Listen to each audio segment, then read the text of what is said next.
है जिसका नाम है लर्न राइट एवरवाइज। तो आज के इस लेसन में हम लोग जो है शंकर आईएएस एनवायरनमेंट का चैप्टर 1 जो कर रहे थे इकोलॉजी वाला चैप्टर, उसको कंप्लीट कर लेंगे।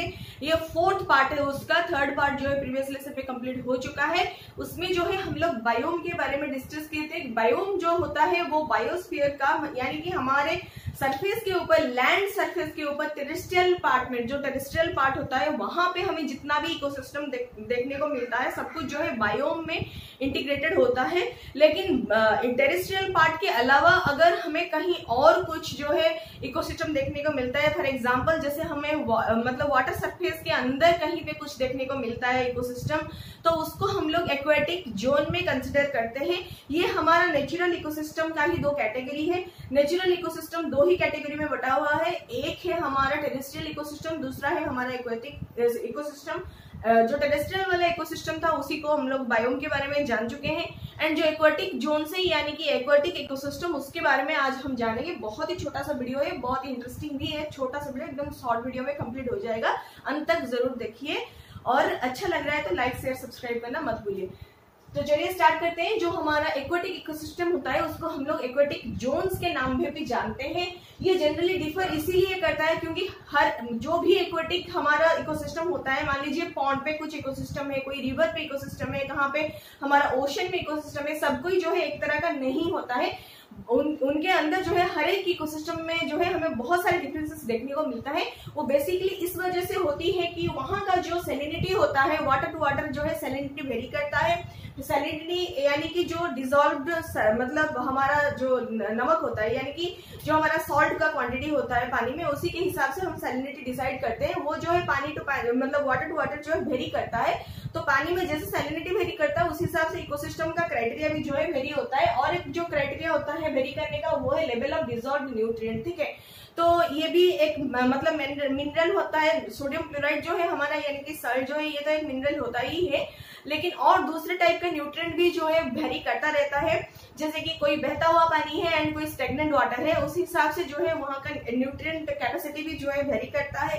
तो उस तरह से भी जो है हमारा इकोसिस्टम भी वेरी करने लगता है, ठीक है। फिर आता है हमारा वाटर टेम्परेचर। तो जो स्टेगनेंट बॉडी होता है वाटर का टेम्परेचर वहां पे थोड़ा बहुत ज्यादा हो सकता है, और जो बहता हुआ पानी है वहां पे थोड़ा सा वाटर टेम्परेचर कम भी हो सकता है, कुछ भी हो सकता है। तो टेम्परेचर जो है बहुत सारे मतलब ज्यादा, जैसे ये पानी का सोर्स डिफरेंट होता है उस हिसाब से वहां का टेम्परेचर भी डिफरेंट होने लगता है। तो इकोसिस्टम भी जो है डिफरेंट होने लगता है, ठीक है।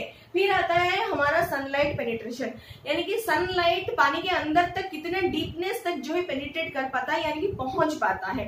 तो उसी हिसाब से भी जो है हमारा इकोसिस्टम का क्राइटेरिया जो डिफर करता है, क्योंकि देखिए पानी के अंदर जो प्लैंक्टन्स होते हैं उनको भी जो है फोटोसिंथेसिस करने के लिए थोड़ा बहुत जो है सनलाइट चाहिए होता है। अगर सनलाइट नहीं मिलेगा तो वो फोटोसिंथेसिस नहीं कर पाएंगे। अगर फोटोसिंथेसिस नहीं कर पाएंगे तो वो जिंदा भी नहीं बच पाएंगे, ठीक है। इसीलिए मतलब जैसे कि सनलाइट पेनिट्रेट होता है तो गर्मी थोड़ा बहुत रहता है, सब कुछ जो है सन, क्योंकि सन का लाइट ही हमें जो है एनर्जी प्रोवाइड करता है। तो एनर्जी सोर्स के लिए सनलाइट के ऊपर ही इकोसिस्टम के सारे जो लाइफ होते हैं, एग्जिस्ट करते हैं, वो डिपेंडेंट रहते हैं।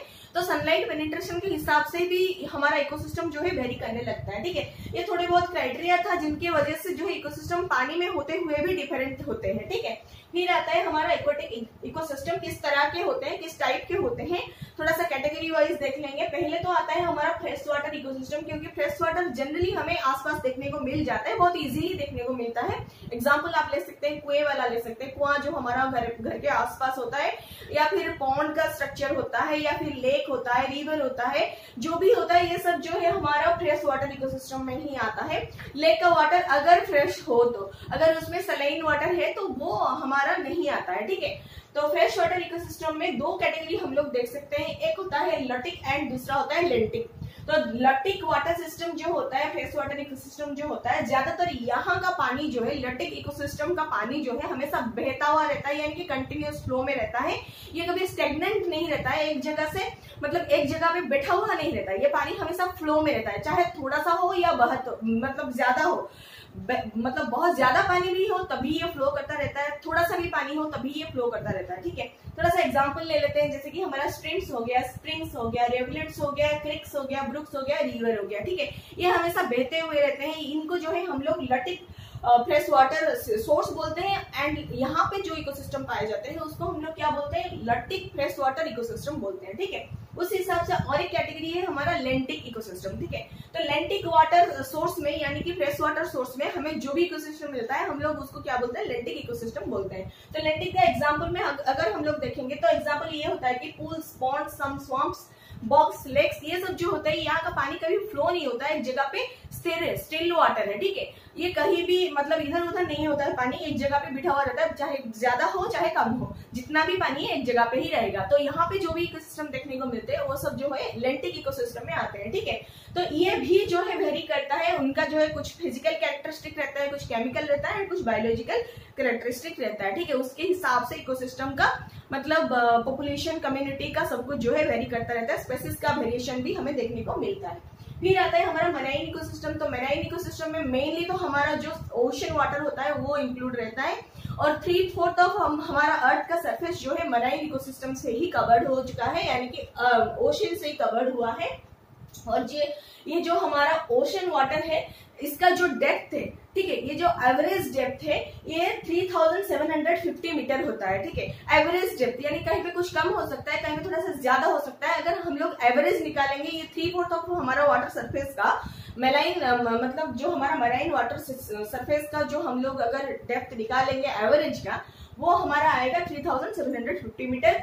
एंड इसका सैलिनिटी जो है 35 ppt होता है, एंड यानी कि पार्ट्स पर 1000 ml ऑफ वाटर। ठीक है, तो ये जो होता है सैलिनिटी, तो सैलिनिटी के हिसाब से अगर हम लोग एनसीईआरटी की बात चर्चा करेंगे तो एनसीईआरटी में हम लोग सैलिनिटी के बारे में अच्छे से पढ़े थे, कितना हमें सैलिनिटी कैसे मिलता है, किस तरह से हम पीपीटी डिसाइड करते हैं, सब कुछ जो है हम लोग अच्छी तरह से पढ़े थे। तो उसमें 35 पीपीटी तो सलाइन वाटर का होता ही है, हमारा ओशन वाटर का, ये तो हम लोग जानते थे।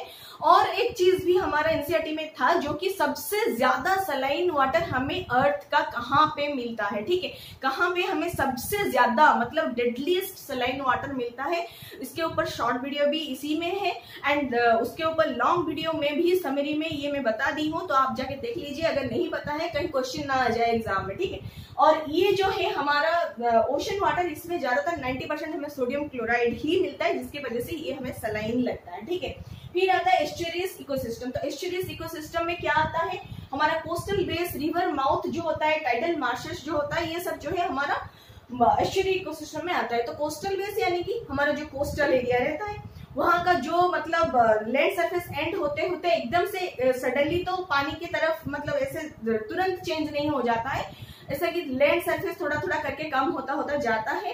फिर जहां पे एकदम से पानी से मिला हुआ रहता है उस जगह पे हमें स्वम्पी लैंड मिलता है। ठीक है, ना कि वो कम्प्लीटली टेरेस्ट्रियल एरिया होता है, ना कि ये कम्प्लीटली वाटर सरफेस होता है, वो बहुत ही मतलब चिपचिपा सा एक पानी भरा हुआ एक लैंड सरफेस हमें मिलता है, जहां पे बहुत ज्यादा पानी, हम ऐसे हाथ से ही थोड़ा सा अगर हम बालू रेत हटा दें तो वहां पे हमें पानी मिल जाएगा। ठीक है, तो उस हिसाब से हमें एक स्वम्पी एरिया मिलता है, उसको हम लोग क्या बोलते हैं, कोस्टल बेस बोलते हैं। वही हमारा एस्चुरीज है, ये काफी ज्यादा मात्रा में फर्टाइल भी रहता है।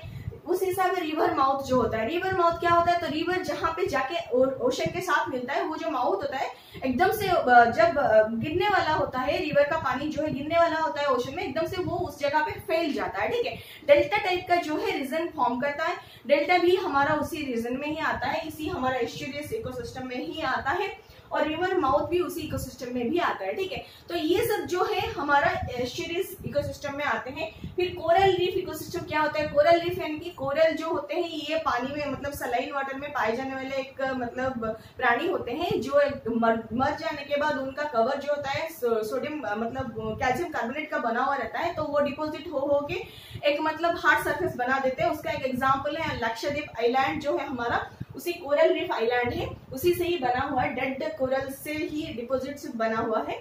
फिर मैंग्रोव जो होता है, मैंग्रोव हम लोग देखें मैंग्रोव फॉरेस्ट, उस हिसाब से मैंग्रोव टाइप का मतलब जो हमारा जनरली डेल्टा एरिया में ये मैंग्रोव फॉरेस्ट हमें देखने को मिलता है। उस हिसाब से हमारा डेल्टा में जो सुंदरी वन होता है, सुंदरी ट्रीज वाला सुंदरी वन, सुंदरबन डेल्टा जो है हमें हमारा वेस्ट बंगाल में देखने को मिलता है। ये सब जो है हमारा एक्वाटिक इकोसिस्टम में ही आता है। ठीक है, फिर आता है बायोस्फीयर। तो बायोस्फीयर क्या होता है, हमारा जो लैंड होता है उसको हम लोग क्या बोलते हैं, लिथोस्फीयर, फिर हाइड्रोस्फीयर, फिर एटमोस्फीयर। ठीक है, ये तीनों स्फीयर जहां पे मिलते हैं वो बहुत ही एक स्क्वीज जगह होता है जहाँ पे हमें बहुत ही स्वीटेबल तरीके से तीनों चीजें मिलती है, तो वहां पे जो है बायोस्फीयर पॉसिबल हो पाता है। बायोस्फीयर यानी कि कुछ नहीं है, लाइफ का जो स्फीयर होता है, ठीक है, वो बहुत ही कम एरिया में हमें पाया जाता है। मान लीजिए ये सब तीनों अगर एप्पल है, एक एप्पल है, तो उसका स्किन जितना पतला हमें बायोस्फीयर मिलता है, ठीक है। अगर लिथोस्फीयर, हाइड्रोस्फीयर, एटमोस्फीयर मिलके एक एप्पल फॉर्म करते हैं, तो इसका स्किन जितना पतला होता है उसी हिसाब से हमें जो है बायोस्फीयर देखने को मिलता है। तो आप इमेजिन कर सकते हैं कितना कम हमें मिलता है, ठीक है। तो थोड़ा सा जानते हैं बायोस्फीयर के बारे में, क्योंकि ये हमारा जो मतलब हम लोग इकोसिस्टम का जो श्रेणी जाने थे कि पहले तो हमारा इंडिविजुअल आया था, फिर पॉपुलेशन, फिर कम्युनिटी, फिर उसके बाद जो है हमारा इकोसिस्टम, फिर बायोम, फिर आता है बायोस्फीयर। सबसे लार्जेस्ट है ये।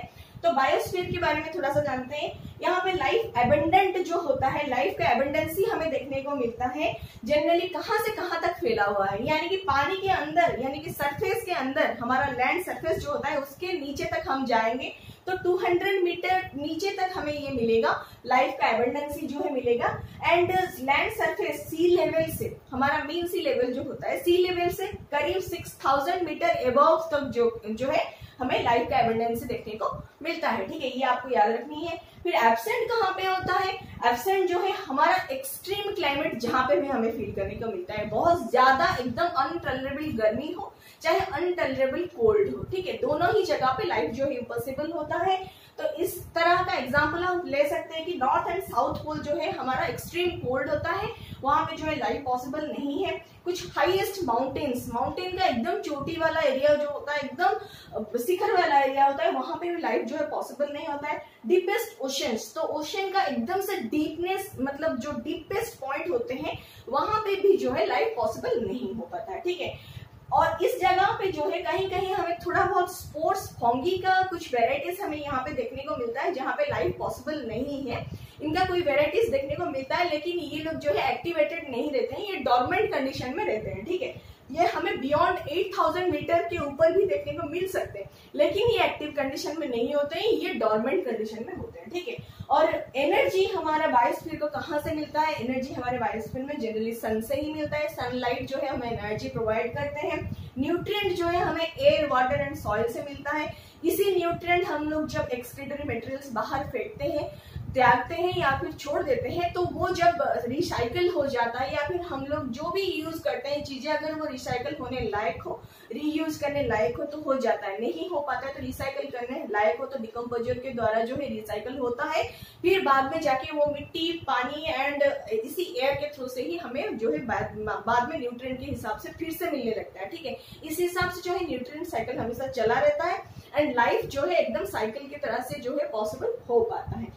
ये था हमारा बायोस्फीयर के बारे में। यहाँ पे हमारा इकोलॉजी वाला चैप्टर खत्म होता है। थोड़ा सा जानते हैं, एनविस करके एक हमारा मतलब स्टडी हुआ है, यानी कि एनवायरमेंटल इंफॉर्मेशन सिस्टम, ठीक है। एनविस का फुल फॉर्म होता है कि एनवायरमेंटल इंफॉर्मेशन सिस्टम। इसके थ्रू से क्या किया गया है, ये एक स्कीम है, सेंट्रल सेक्टर स्कीम है, सेंट्रली लॉन्च किया गया है। कब लॉन्च किया गया था? ये इम्प्लीमेंट किया गया था 1982 को। ये 1982 से इम्प्लीमेंट होता आ रहा है एंड इसका पर्पज जनरली ये है कि थोड़ा सा पढ़ देती हूँ क्या इसका पर्पज है। Integrate country wide efforts in environmental information collection and collation, storage, retrieval, dissemination through ENVIS website, ठीक है। तो ये मेन पर्पज इसका ये है कि हमें एनवायरनमेंट के रिलेटेड जितना भी इंफॉर्मेशन मिलता है हम उसको जो है टुगेदर रखें, एक ही जगह पे इकट्ठा करें, उसके बारे में और स्टोरेज करें, उसको स्टोर करके रखें, उसके बारे में जो है अच्छी तरह से जाने समझे, फिर लोगों को जो है समझाएं और इसके बारे में जो है जागरूकता पैदा करें, ठीक है। ये इसी का है मेन मतलब मोटो है, इसका मेन पर्पज है एनविस का। ये सेंट्रल सेक्टर स्कीम है, आपको याद रखनी पड़ेगी, इंप्लीमेंट हुआ था 1982 में, ठीक है। ये था हमारा इकोलॉजी वाला चैप्टर। अगर आपको समझ में आ चुका है तो बिल्कुल आप कमेंट करके भी बोल दीजिए कि हाँ समझ में आया।